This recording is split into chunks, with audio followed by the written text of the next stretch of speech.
જય દ્વારકાધીશ ખેડૂત મિત્રો, આજે આપણે સાવરકુંડલા તાલુકાના ગોરડકા ગામે આવ્યા છીએ અને ગોરડકા ગામના જે ખેડૂત છે ને, ખેડૂતે ટૂંકમાં અત્યારે એની મગફળી આજે તારીખ 5/8/2025 છે અને મગફળી અત્યારે નીકળે છે, એટલે મતલબ ખૂબ આગતરી મગફળી છે. મગફળી એટલે માણસો ઉપાડે છે ને આપણે એની મગફળી ગ્રીન ઇન્ડિયાની ટ્રીટમેન્ટ આપી હતી, એટલે આપણે અત્યારે સ્થળ ઉપર જોવા આવ્યા છીએ. હવે બાપા, તમારું આખું નામ શું? મારું નામ ઉકાભાઈ દાનાભાઈ બલદાણિયા. ઉક્કાભાઈ દાનાભાઈ બલદાણિયા, ગામ ગોરડકા. ગામ ગોરડકા, તાલુકો સાવરકુંડલા, જિલ્લો અમરેલી. હવે બાપા, આ ગ્રીન ઇન્ડિયા ખાતર અગાઉના ટાઈમમાં તો તમે રાસાયણિક દવા, રાસાયણિક ખાતર એનાથી ખેતી કરતા હતા. તમને ગ્રીન ઇન્ડિયા ખાતર જેમ નજરમાં આવ્યું, ધ્યાનમાં આવ્યું, તો તમે પેલા હું શરૂઆત ક્યાંથી કરી હતી? અમે શરૂઆત તો અમારા ગામમાં લાલાભાઈ લાવ્યા ને, હા, મારા ઘરે 2-3 છોડવા રીંગણીના હતા. હા, એમાં ઓલી ધોળી મસરી બહુ આવતી હતી. બરાબર. એટલે એક સેમ્પલ મને લાલાભાઈ આપ્યું, એ સેમ્પલ મેં રીંગણી ઉપર નીચે નાખ્યું. હા, એટલે પછી આજની તારીખમાં એમાં મસરી નથી આવી. હજી મસરી નથી? આજની તારીખમાં હજી મસરી નથી. પછી રાસાયણિક દવા તમારે છાંટવી પડી? નહીં, કોઈ નહીં. બરાબર. પછી ટૂંકમાં તમે પછી અમે સિંગ વાવ્યા. હા, સિંગ માં નાખો, તમે કુકભાઈ આનો ખતરો કરો. હા, એટલે મેં કીધું લાવો કેટલું નાખો, તો કે વીઘે 2 થેલી. અમે આ 5 વીઘા છે, આમાં અમે 10 થેલી ઇન્ડિયા નાખ્યું અને માંડવી જો તમારે લીધા. અમે હવે બીજું માંડવી પાકી ગઈ તો ઠીક છે, તમે આગતરી માંડવી પાકી ગઈ. હવે ટૂંકમાં તમે જે અગાઉ ગ્રીન ઇન્ડિયા વગરની માંડવી અગાઉ વાવતા હતા ઈ, અને આ વર્ષે તમે ગ્રીન ઇન્ડિયા નાખીને વાવી, તો આ જમીનની જે ઓલી કુણપ કહેવાય, કુણપ મતલબ કે ઢેફા કે રાસાયણિક એમાં તમને કેટલો ફરક લાગે? જમીન કેટલી ભરભરી થઈ એવું કેટલું લાગે? જમીનમાં 50% ફાયદો એ છે ને આપણે આ 50% હોય 100% ફાયદો રાખોડીમાં છે.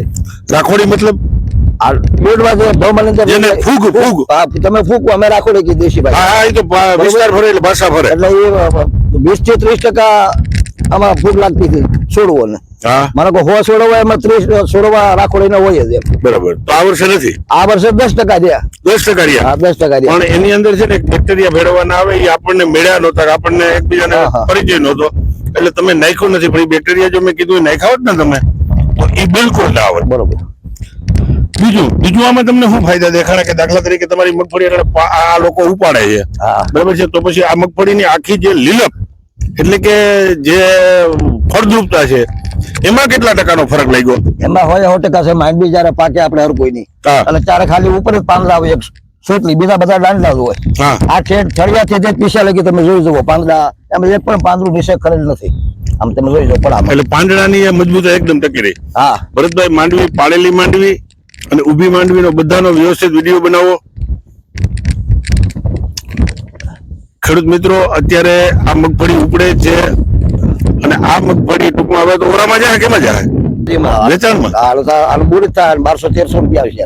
હા, હા, દર વર્ષે અમે લઈએ છીએ. ઓકે સદરો, આ મગફળી તમે બધી જોઈ લ્યો અને મગફળીની ફળદ્રુપતા એટલી છે કે થડ સુધીનું પાંદડું હયાત છે. તો બાપા, આ સાવરકુંડલા અને ગોરડકા અને આસપાસના ગામડામાં તમે ભલામણ કરો કે ખેડૂતના દીકરાને કે ભાઈ તમે આ ખાતર વાવો, આ ખાતરનો ફાયદો શું થયો એ તમે તો હવે મારી કરશે. બરાબર છે ને? તો મિત્રો, ગોરડકા સાવરકુંડલા વિસ્તારના કોઈ ખેડૂતોને ખાતર મેળવવું હોય તો અમારે ગોરડકાથી ખાતર મળી રહેશે.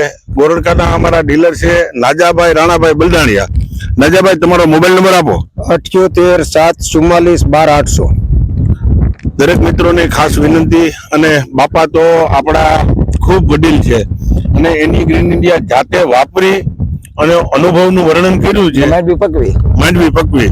તો હવે દરેક મિત્રોને બાપા અપીલ કરો કે ભાઈ હવે તમે ગ્રીન ઇન્ડિયા સિવાય વાપરવાનું બંધ કરો, ગ્રીન ઇન્ડિયા જ વાપરો. દરેક ખેડૂતને હું અપીલ કરું છું કે આ તમે એકવાર થોડું તમારા ખેતર 1 વીઘામાં નાખીને ખતરો કરો, પણ કે બાજુમાં રાસાયણિક નાખો અને બાજુમાં ગ્રીન ઇન્ડિયા નાખો, એમાં તમે રાસાયણિક ન નાખો, ખતરો કરો. બાબા, તમને ખ્યાલ આવે છે. હવે બીજો પુસ્તક તમને ભૂલી ગયો, દવા એક વાર છાંટી હતી?